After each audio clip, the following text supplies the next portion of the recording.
तालुक्यातील चास पेट्रोल पंपाकडून चास गावापर्यंत होणाऱ्या सिमेंट काँक्रिटीकरण कामाचे काम गेल्या अनेक दिवसांपासून प्रलंबित आहे। सध्या पावसाळ्याच्या हंगामात रस्त्यावर मोठमोठे खड्डे पडल्याने रहदारीत गंभीर अडीअडचणी निर्माण झाल्या आहेत। स्थानिक रहिवासी व विद्यार्थ्यांचे हाल होत आहेत। आसपासच्या चास व कासारवाडी भागातील ग्रामस्थांचे प्रश्न वाढलेले आहेत। शाळेतील मुलं पायी चालताना भयंकर दलदलीसारख्या चिखलातून वाट काढत जावे लागत असल्याने पालकांनी आणि शिक्षकांनी सांगितले। शेतकरी वर्गासाठी हा रस्ता मुख्य वाहतूक मार्ग असल्याने त्यांना आपल्या ट्रॅक्टर, ट्रॅक व दुचाकी वाहन चालवताना मोठा त्रास सहन करावा लागत आहे। दुचाकी स्वारांना तर रस्ता इतका धोकादायक वाटतो की गाडी चालवताना अक्षरशः जीव मुठीत घेऊन चालावे लागत आहे, असा संताप स्थानिक नागरिकांनी व्यक्त केला आहे। ग्रामस्थांनी प्रशासनाकडे तात्काळ हस्तक्षेप करण्याची मागणी केली आहे। नागरिकांचा संताप वाढतो आहे। पावसाळ्यात रस्ता दुरुस्त न झाल्यास आणखी अपघातांची शक्यता आहे, असे स्थानिकांचे म्हणणे आहे। त्याचबरोबर चास गावातील रहदारी सुरळीत होण्यासाठी आणि शाळकरी मुलांचे सुरक्षेचे प्रश्न लक्षात घेऊन सिमेंट काँक्रिटीकरणाचे काम ताबडतोब पुन्हा सुरू करावे, अशी विनंती त्यांनी केली। प्रभावित भागात आर्थिक व सामाजिक परिणाम, रस्त्याच्या बिकट स्थितीमुळे स्थानिक शेतकरी बाजारात वेळेवर पीक पोहोचवण्यात अडचण येत आहे। दिवसभराच्या कामावरून थकलेल्या शेतकऱ्यांना वाहतुकीमध्ये अतिरिक्त वेळ व खर्च वाढत असल्याचे दिसून येते। यामुळे प्रशासकीय दुर्लक्षामुळे ग्रामीण नागरिकांचा संयमही आता संपत चालला आहे। स्थानिक ग्रामपंचायत आणि तालुका प्रशासनाने या प्रकरणाकडे लक्ष देऊन काम लवकर सुरू करण्याचे निर्देश देण्यात यावेत, अशी सामाजिक व राजकीय अपेक्षा आहे।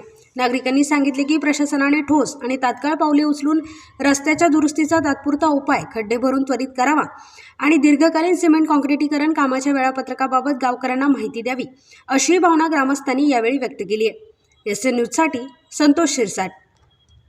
मी खासदार साहेबाला फोन लावला। आमच्या गावची रस्त्याची अवस्था अशी, मी चासकून येत होतो, एकूण शाळाची महिना अखेर झाली, 2-3 मुली पडल्या या रस्त्यानं जाताना आणि मी नंतर खासदार साहेबाला फोन लावला। खासदार साहेब म्हणे मी दिल्लीला आहे, रेल्वेमध्ये, माझा आवाज तुला बरोबर येणार नाही, मी उद्या सकाळी तुला फोन करतो, तुझ्या रस्त्याची अवस्था मी पाहतो, मग तुझ्या संग बोलतो।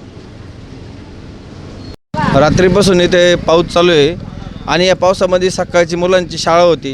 इथे कमीत कमी 7 ते 8 मुलं पडलेले सकाळी, ते उचलून या ग्रामस्थांनी दवाखान्यात नेलेले। सकाळी इथं दुधाचे जे मोटरसायकल जातात ते पण इकडे सटकतात आणि हा पंपापर्यंत रस्ता झालेला आहे, नांदूरपर्यंत, तिथपर्यंत काही अडचण आलेली नाही। या पंपापासूनच इथं फक्त एक असं काहीतरी एक गटावाईज चाललेलं आहे, इथं गटाताटाचा विषय इथं, आणि एकाची बाजू धरून हा रस्ता रखडलेला आहे। तेव्हा आमची एवढीच विनंती हात जोडून का या शासनाने याची दखल घ्यावी, जे ठेकेदार आहे त्यांनी याची सगळ्यांना बसून याचं कुठंतरी गावामध्ये ग्रामसभा घेऊन हा विषय संपवा। कारण आम्हाला हेच उत्तर येतं का इकूनचा पोल आडवा आहे, तिकूनचा पोल आडवा आहे आणि हा रस्ता एवढा फक्त एक 800 मीटरपर्यंतच फक्त हा रस्ता राहिलेला आहे गावामध्ये, आणि इथं इतकी बेकार सोय झालेली की आता हे तुम्ही दृश्य बघा, या गाड्या उभ्या आहे सर्व इथं, ये बाई, हा येळ गुडघ्यावडे खड्डे आहे, गाड्या थांबलेल्या आहे, या लोकांनी जायचं कसं, हा विषय इकडे पण बघा कशी अवस्था आहे। तर आमचं एवढंच म्हणणं आहे का याची दखल घ्यावा।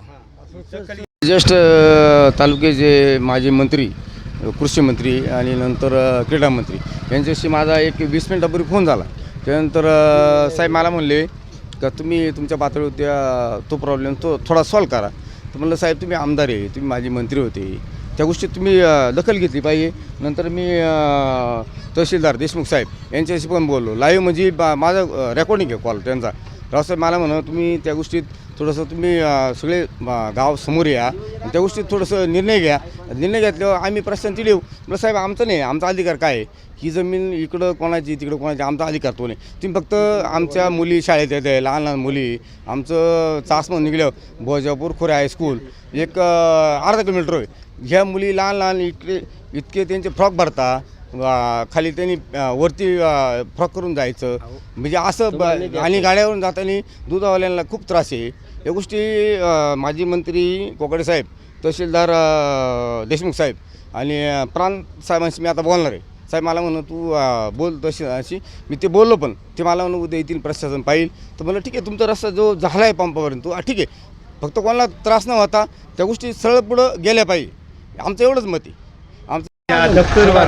आपण बघू शकता चास नांदूर शिंगोटे या रस्त्यावरती साईबाबा मॉलच्या समोर हे जी गावकरी जमा आहेत, हे केवळ गर्दी म्हणून जमा नाही आहेत. या ठिकाणी जो रस्ता आहे या रस्त्याला गेली कित्येक दिवसापासून जसं चास नांदूर रस्त्याचं जे काँक्रिटीकरणाचं जे काम चालू आहे ते काम चालू झाल्यापासून आणि त्याच्या आधीपासूनही या ठिकाणी कायम खड्डे आणि खड्डेच आहेत. आता पावसाळा सुरू आहे आणि या पावसाळ्याच्या पार्श्वभूमीवरती या ठिकाणी कायम खड्डे होऊन या ठिकाणी लोकांना येता जाताना खूप अडचणीचा सामना करावा लागतो.